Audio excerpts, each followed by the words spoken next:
All right, everybody. We're at week 12 with only 3 more weeks left of our strength training program to go. As always, I'm Alex Shefflet, and let's get started with our first workout.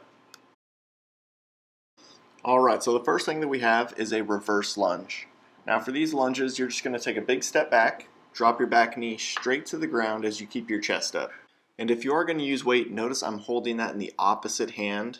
My front leg is doing the work, my right hand is holding. And then from this side-on view, you can see a lot better that I keep my chest up and I'm keeping that kettlebell right by my hip. I'm not swaying it back and forth. And then the last thing is to really focus on pushing through your heel. Alright, and then up next we have our single leg RDL. So here we're going to drive that back leg up as we keep our chest up. That's just going to keep our back flat. Now what we're trying to do is drop that kettlebell straight onto our big toe. That's just going to make sure that we keep the kettlebell close to us, and then from there we're going to try and squeeze our cheeks, squeeze our glute to come all the way up to our standing position there. The biggest thing though is definitely make sure not to let your upper or lower back round. Alright, and then on to our third lower body exercise. We have some forward and backward and then some side to side hops. So we're going to go forward to each leg. Notice that as I land, I'm trying to absorb that landing as best as I can. If you were there and you were listening to me, you should barely hear me hit the ground. Now just with any of our jumping exercises, we're really trying to focus on that land again. Make sure that you're bending your knee and you're not just bending over from the hip. Alright, and then onto our upper body, we have a step back row. Now the easiest way to describe this is you're trying to step, plant, and pull. It should be really dynamic. You're trying to use maybe a little less weight than you normally would, and you're just trying to be as powerful as possible. Driving the elbow back, squeezing the shoulder blade, and then controlling it all the way back in. Alright, and then onto our upper body push here. We just have a basic dumbbell bench press. So make sure that the wrist stays stacked over the elbows. We're going to let the elbows come down towards our side a little bit, and then press straight up so that our hands end over the shoulders. The forearm should really stay perpendicular to the ground the entire time, and then we're trying to push those dumbbells as far away from us as possible.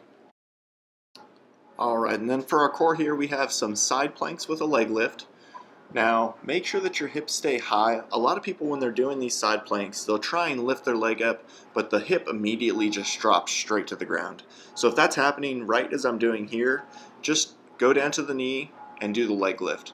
Both the leg lift and the side plank are equally important, so if you need to just modify, just do that. Alright, and then up next we have a split stance power press. So notice I have my inside leg forward here.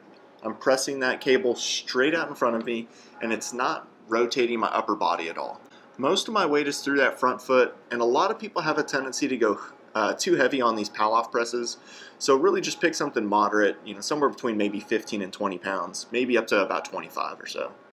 Alright, and then the last thing, just like I added in last time, we have another mobility exercise. This time we're doing a forward mobility lunge. Now you're just going to take a big step forward, reach both hands to the ground, and then rotate the hand all the way up to the ceiling. Notice that I'm following that hand with my eyes. That's really important here. And then what I like from this side view that I'm doing here now is you can really see that I'm trying to get my butt down towards the ground. That's really important so that we get a stretch through the legs and the hips and we're not just rotating the shoulders. Now if you do have some trouble with balance, think about stepping a little bit to the side and not just forward. Alright, and then on to workout 2 here. We're going to start it off with a hip thrust that we've done before. So remember that the shoulders are going to start onto the bench. Our legs, when we get to that top part, our knees are going to be at a 90-degree angle. We're keeping the stomach tight and we're pushing through our heels. And pushing through the heels is just going to let us actually squeeze our cheeks and lift the hips up a little bit easier. Now if you do want to use a dumbbell or some weight, the flat portion of that dumbbell should sit on the actual bone of your hip. It's just going to let you get the most range of motion. Alright, and then onto these lunge jumps that we have here. You're just going to start in a large lunge. You're going to drop down and then jump and switch your feet as quickly as possible. Again, just like all of our jumping exercises, the landing is the most important. So you're trying to land as soft as possible. And then like always, with anything from the front here, you're looking at the knee, trying to make sure that the knee doesn't dive in.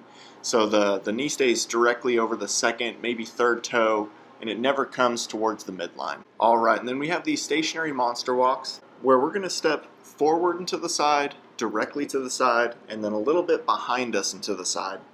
Notice that moving leg, the toes stay pointed straight ahead. That band is around my feet to just give a little bit more resistance than around your ankles or your knees.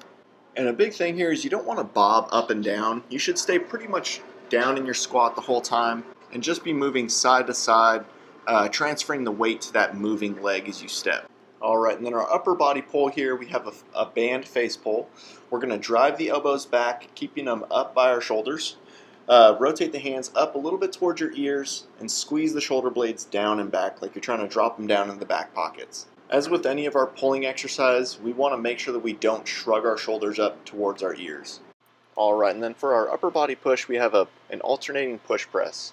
So we're going to dip the hips and bend the knees a little bit, use the legs to actually push one of the dumbbells up overhead, slowly come back down, and then switch.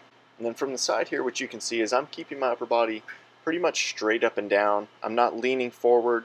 And then what you can see from my knees is that they aren't tracking too far over my toes. They might a little bit. And then switching up to core here, we have our resisted dead bug. Now you can use any band that's anchored above your head.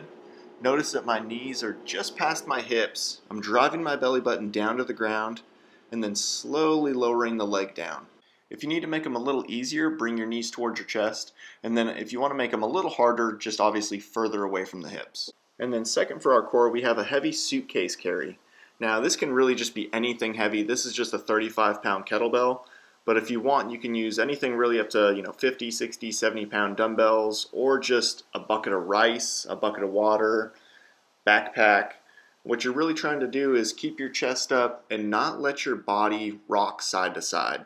Heavier will definitely be harder here. And then our last thing, our half kneeling hip flexor stretch, which we did last time.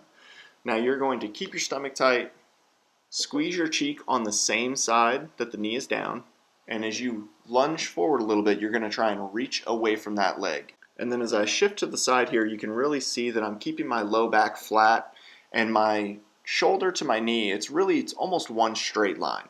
What you should feel here is a stretch right where your front pocket would be. Alright everybody, that's week 12. We've only got 2 more weeks left. Really, they're going to be pretty darn easy just as you guys all start to taper down for race day come April 27th. Thanks for watching, and comment below if you have any questions, guys. Thanks.